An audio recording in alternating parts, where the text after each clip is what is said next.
وتفقد الطیر، اور انہوں نے معائنہ کیا، انسپیکٹ کیا جو لشکر تھا ان کے جانوروں کا، وہ پرندوں کا.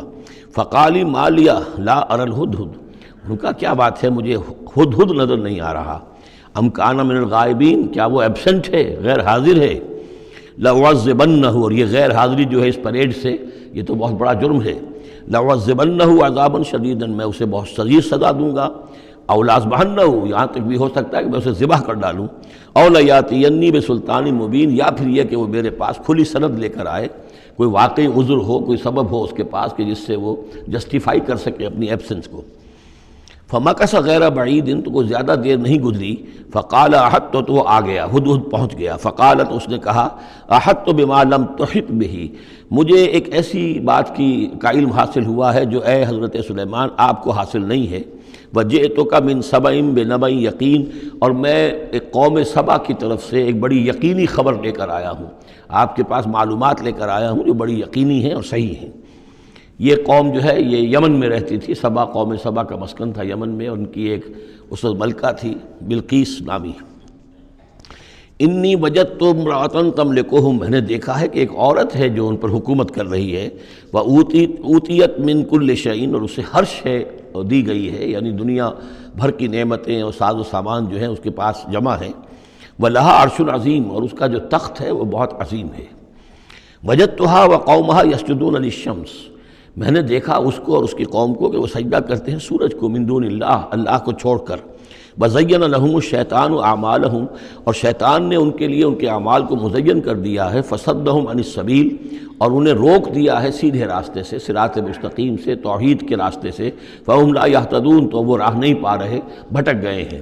اللہ یسجدو، یعنی وہ یہ راہ نہیں پا رہے، صحیح راستہ تک نہیں آ رہے. اللہ یسجدو للہ، کہ نہ سجدہ کریں وہ اللہ یسجدو، اللہ یسجد اللہ، کہ وہ سجدہ نہیں کرتے ہیں اللہ کو. الذی یخرج الخبء فی السماوات والارض، جو نکالتا ہے ہر چھپی ہوئی چیز کو آسمانوں اور زمین کی. ویعلم ما تخفون وما تعلنون، اور وہ جانتا ہے جو کچھ کہ تم چھپاتے ہو اور جو کچھ کہ تم ظاہر کرتے ہو. اللہ لا الہ الا هو رب العرش العظیم، وہ اللہ کے جس کے سوا کوئی الہ نہیں اور جو بہت بڑے عرش کا مالک ہے. قال سننظر اصدقت ام كنت من الكاذبین، حضرت سلیمان نے فرمایا ان قریب ہم دیکھیں گے کہ تم سچی بات کہہ رہے ہو یا تم جھوٹے ہو، یعنی تم نے جھوٹ موٹ کا بہانہ بنایا اپنی غیر حاضری کے لیے یا واقعتاً تم صحیح خبر لے کر آئے ہو. اذهب بکتابی ھذا، میرا یہ خط لے جاؤ. فالقہ الیہم، یہ وہاں ان کے اوپر جا کر ڈالاؤ. ثم تول عنہم، پھر ان سے ذرا ہٹ کر دیکھو. فانظر، ذرا اس سے پیٹھ موڑ کر ایک طرف کو ہو کر وہاں منتظر رہو اور دیکھو ماذا یرجعون، کہ وہ کیا جواب دیتے ہیں. قالت یا ایھا الملأ انی القی الی کتاب کریم، اب یہ خط لے گیا ہے ہدہد اور اس نے جا کر پھینک دیا ہے، وہ شاید ملکہ کی خوابگاہ میں پھینک دیا ہو. قالت یا ایھا الملأ، اب اس نے دربار اپنا منعقد کیا، اس نے کہا ہے میری قوم کے سردارو، انی القی الی کتاب الکریم، یقیناً میری طرف ڈالا گیا ہے ایک خط کے جو بہت باعزت خط ہے. انہ من سلیمان، اور یہ خط آیا ہے سلیمان کی جانب سے. وانہ بسم اللہ الرحمن الرحیم، اور اس کا آغاز ہوا ہے بسم اللہ الرحمن الرحیم سے. یہ واحد مقام ہے قرآن مجید میں کہ جہاں یہ آیت بسم اللہ جو ہے سورتوں کے متن کے اندر واقع ہوئی ہے. باقی جو ہے سورتوں کے درمیان لکھی ہوئی ہے، اس میں اختلاف ہے کہ آیا انہیں شمار کیا جائے گا ہر مرتبہ قرآن کی آیت کی حیثیت سے یا نہیں. وَإِنَّهُ بسم اللہ الرحمن الرحیم اللہ تعالی علیہ، کہ میرے خلاف سرکشی مت کرو. وَأْتُونِي مسلمین، اور حاضر ہو جاؤ میرے دربار میں اطاعت و فرما برداری کے ساتھ، میری اطاعت اور فرما برداری اختیار کرو اور حاضر ہو جاؤ. قالت یا ایھا الملأ افتونی فی امری، اب اس نے کہا سردارو ذرا مجھے اس معاملے میں مشورہ دو. ما کنت قاطعۃ امرا حتی تشہدون، میرا یہی معاملہ رہا ہے کہ میں کسی معاملے میں فیصلہ نہیں کیا کرتی، کسی اقدام کا فیصلہ نہیں کرتی جب تک کہ آپ لوگ بھی موجود نہ ہوں اور آپ لوگوں سے مشورہ نہ ہو جائے. قالوا نحن اولو قوت و اولو باس شدید، انہوں نے کہا کہ ہم قوت والے ہیں، طاقت والے ہیں، اور ہم سخت لڑائی کی صلاحیت اور استعداد اور اسلحہ رکھنے والے ہیں. والامر الیک، لیکن یہ کہ فیصلے کا معاملہ آپ کے ہاتھ میں ہے، آپ جو چاہیں فیصلہ کریں. فانظری ماذا تأمرین، تو اب آپ خود دیکھیے کہ آپ کی کیا رائے بنتی ہے اور آپ کا کیا مشورہ ہے. قالت ان الملوک اذا دخلوا قریۃ افسدوها، اس نے کہا اور بڑی عقل کی بات کی کہ دیکھو بادشاہوں کا یہ اسلوب ہے یا طریقہ ہے، دستور ہے کہ وہ جب کسی بستی کو، کسی شہر کو، کسی علاقے کو فتح کرتے ہیں، اس میں داخل ہوتے ہیں تو وہاں بہت سی فساد پیدا کرتے ہیں، اور جعلوا عزت اہلھا اذلہ، اور سب سے بڑی بات یہ کہ اس بستی یا اس قوم یا اس علاقے کے عزت والوں کو ذلیل کر دیتے ہیں۔ یہ ایک بہت اہم بات ہے جو اس نے کہی ہے۔ علامہ اقبال نے یہیں سے پھر وہ ایک نظم جو ہے اس کے لیے اس کو عنوان بنایا ہے، آ بتاؤں تجھ کو رمز آیا ان الملوک اذا دخلوا قریۃ، اسی آیت کے حوالے سے آ بتاؤں تجھ کو رمز آیا ان الملوک، سلطنت اقوام غالب کی ہے ایک جادوگری، خواب سے بیدار ہوتا ہے ذرا محکوم اگر پھر سلا دیتی ہے اس کو حکمراں کی ساحری۔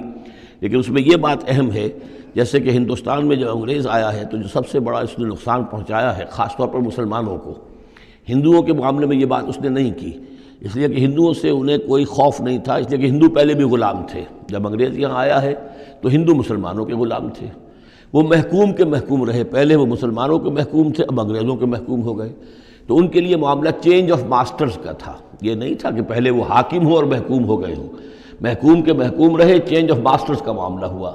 مسلمانوں کا معاملہ یہ تھا کہ وہ حاکم تھے اور یہاں پہ حکومت کے تخت سے وہ گرا کر انہیں اور کھڑا کر دیا گیا نیچے، تو ایک زمین و آسمان کا فرق واقع ہو گیا۔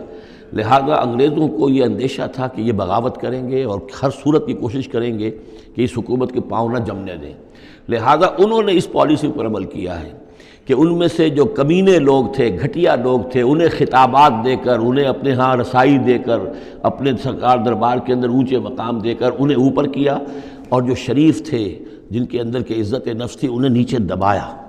تو یہ بات بہت اہم ہے کہ کسی بھی حکمران قوم کہیں پر اگر وہ قابض ہو جائے تو اس کا یہ طریقہ ہوتا ہے، جیسا کہ ہم پڑھ چکے ہیں سورہ یونس میں کہ حضرت موسیٰ علیہ السلام پر بھی ان کی قوم کے کچھ چند نوجوان ہی ایمان لائے کھلم کھلا طور پر، وہ ڈرتے تھے، الا خوف من فرعون و ملئہم، ان کے اپنے سردار جو تھے وہ چونکہ ان میں سے کسی بحثوں کو انہوں نے اپنے دربار کے اندر جگہ دے رکھی تھی، لہذا وہ بھی گویا کہ اپنی قوم کے خلاف کام کرتے تھے فرعون کی وفاداری میں۔ جیسے ہمارے ہاں یہ خطابات یافتہ طبقہ جو انگریز نے بنایا تھا، یہ در حقیقت گویا کہ ایجنٹ بن گیا تھا حاکم قوم کا، اور یہ محکوموں کی جاسوسی بھی کرتا تھا اور محکوموں کو دباتا بھی تھا۔ قالت ان الملوک اذا دخلوا قریۃ افسدوها وجعلوا اعزۃ اہلھا اذلہ، بادشاہوں کا معاملہ یہ ہے کہ وہ جب کسی شہر کو، کسی بستی کو فتح کرتے ہیں اور فاتح کے حصے سے داخل ہوتے ہیں تو فساد مچاتے ہیں وہاں، اور یہ کہ وہاں کے جو عزت والے لوگ ہوتے ہیں انہیں ذلیل کر دیتے ہیں۔ وَكَذَلِكَ يَفْعَلُونَ، اور یہ ان کا طریقہ ہے، وہ یہ کرتے ہیں۔ وَإِنِّي مُرْسِلَةٌ إِلَيْهِمْ، تو میں ان کی طرف، میں الیہم بہدیۃ، میں کچھ ہدایہ بھیجتی ہوں، کچھ میں تحفے تحائف جو ہے بڑی قیمتی چیزیں میں بھیجتی ہوں، فناظرۃ، اور پھر دیکھتی ہوں بما یرجع المرسلون، کہ جن کو میں بھیجتی ہوں ایلچی بنا کر وہ کیا جواب وہاں سے لے کر آتے ہیں، کیا پیغام لے کر آتے ہیں۔ گویا کہ وہ ٹیسٹ کر رہی ہے حضرت سلیمان کو کہ آیا یہ مال و متاع دنیاوی کے اس لالچ کے اندر آ جاتے ہیں اور بس اس سے آگے کا مطالبہ نہیں کرتے، یا یہ کہ ان کا مسئلہ کوئی مختلف ہے۔